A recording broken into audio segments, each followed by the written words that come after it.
ଦର୍ଶକ ବନ୍ଧୁ ଆସନ୍ତୁ ଆମେ ଆଜି ଜାଣିବା ଯେ ଘରେ କ'ଣ ରଖିଲେ ସୁଖ ଶାନ୍ତି ବଢ଼ିବାରେ ଲାଗିଥାଏ।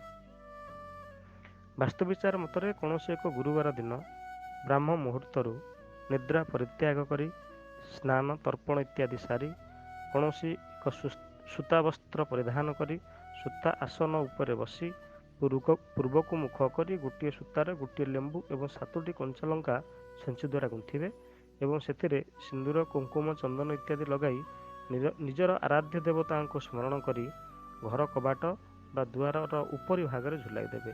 ଏହା ଫଳରେ ଉକ୍ତ ମାଳଟିରେ ପବନ ବାଜି ଘରକୁ ଏହି ପବନ ଆସିଥାଏ ଏବଂ ଏହି ପବନ ଘରର ନେଗେଟିଭ୍ ଏନର୍ଜିକୁ ଘରେ ରହିବାକୁ ଦେଇନଥାଏ, ଯାହାଫଳରେ ଘରର ସମ୍ପୂର୍ଣ୍ଣ ସୁଖ ଶାନ୍ତି ଦେଖା ଦେଇଥାଏ।